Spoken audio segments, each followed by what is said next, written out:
How you doing, YouTube? Matt Massa Beer Reviews back with a little bit of a Two Roads Area 2 Brewing's experimental brewing series here. We have their table Terroir. Yeah, this is a 3.7% alcohol by volume house ale brewed with 100% Connecticut grown ingredients. Two Roads Brewing Company, done and done. This comes courtesy of my boy Steven. He sent off a bunch of Two Roads of their Area 2 series stuff, and I'm pumped to dive into all these. This one is probably, it's the first one I'm diving into, and it's the one that has me most excited because, one, I love low ABV. Team low ABV all day. Two, it's a table beer. It's one of my favorite styles of beers. And three, it's a terroir table beer. And by terroir table, they basically told you it's 100% CT ingredients. So, table beer, that is what table beer is. There's something beautiful about, well-made table beer. There's something extra pretty about a well-made table beer that uses just local ingredients. This that low ABV terroir impact of where this beer is grown, whether it's a good or bad beer, at least they're doing that. And Phil Markowski wrote the book and Saison and those kind of things, so the guy knows what he's doing. He does this on purpose, and I love him for it.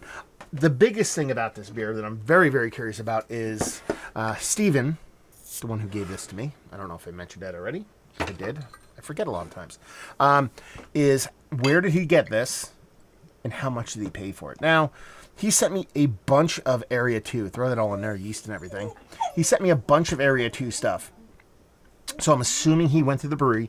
I'm curious, because this is in a bottle. It's 3%. It's table beer. I want this at $10 a sixer, but I can't see them doing that that price point. So we'll see what's what. Label-wise, absolutely fantastic. Black and white label. They're not trying to get too fancy or anything like that. Nor should you do that with any table beer. As far as that looks, it looks the bit of a hazy part of a table beer. I threw the dregs in there. Tis what it is. Not much of a head. Not that I would get one on this big sniffer glass. I don't know why I chose this one for the beer, but anyway, yeah, rich orange color. Definitely looks the part of a bigger pale ale. Let's get a nose.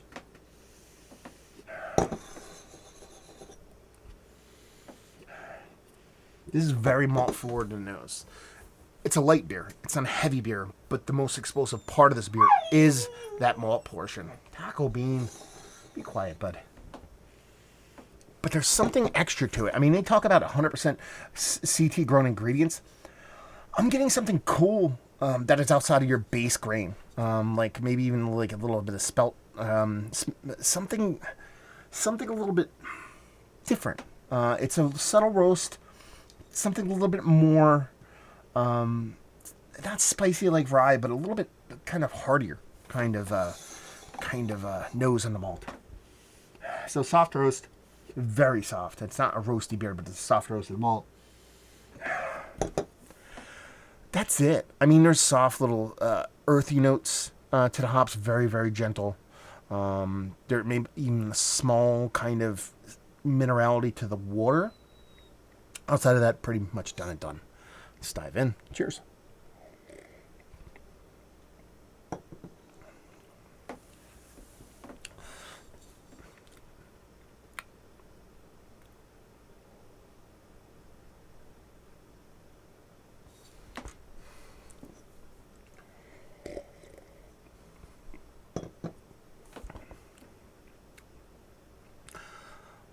That's unique. It's not, let's put it this way, I like it. I like it a lot. It's not blowing me away. It's my favorite table beer of all time. But there's a lot going on here that's outside of a typical table beer. First thing, there's a tartness to it. Subtle, soft tartness to it. So I don't know, this might have been grown with actually like collected yeast. They said 100% ingredients. I'm thinking this is a wild strain. This is an actually cultivated yeast that they got in and around the brewery. Because there is this kind of mixed culture, funky tartness to it. It's probably single dose. It's probably not mixed culture if they're doing 100%. So I'm assuming they collected the yeast on this also, because there is a wild kind of natural kind of funkiness to this. And that kind of threw me for a quick loop.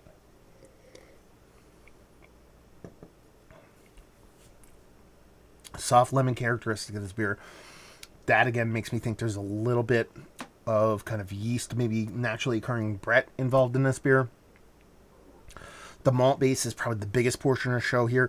It doesn't come off as wort, but it's very wort-like. It is carbonated. It's beer through and through, but there's a very kind of warty kind of vibe to the way the malt kind of comes off, and it's almost like a cold pressed beer or something like that. Doesn't even make any sense, but you know what I'm talking about.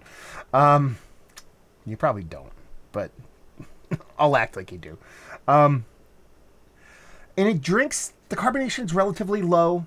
It's not overly fizzy. Not that you'd want a table beer to be that way. In a perfect world, maybe a little bit more carbonation. But this is probably... How do I put this? So you know how I get some of these table beers that are super low in ABV and I like get all like, oh, I wish this was coming out of my faucet. This is the kind of stuff that I would assume would come out of my faucet if table beer was legally allowed to come out of faucets, because it's not super aggressive. It's not so over the top. It's not a 2x4 to the face forward style. You're never expecting that with a table beer, but within its own kind of universe, as far as aggressive table beers goes, this is definitely towards the bottom.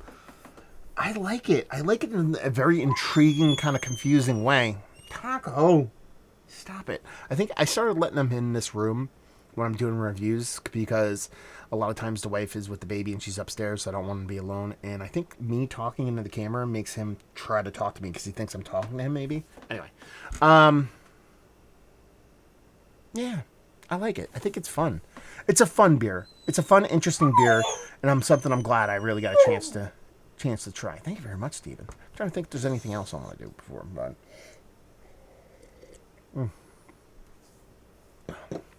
Yeah, that's pretty much it. I'm all forward. A little bit of tartness to it. A little bit of lemon vibes going on. Grains throughout. Super drinkable, chuggable. A little bit of low carbonation. Done and done. It's one of the better table beers I've had. It's in a conversation, not towards the top, but I find it very interesting. So one of the more interesting beers, it's definitely up towards the top. Value and availability, no idea. Steven, let me know what's what and leave you with if you like what we like this beer. If you like the super low, neutral kind of table beers that are literally just table beers, they're meant to be drank. It's like third runnings. You're just making something that's potable water for people to drink in, back in the day. You'll like this beer. So there you go. Review in the books. Hopefully you guys enjoyed it. Down there if you want to talk about it. Massive Beers if you want to check me out doing the social media stuff. Beer Massive. If you want to see Taco freak out. Come here, bud. So hopefully you guys enjoyed the review. Hopefully you're enjoying Taco right now. Hopefully see you next time. Cheers.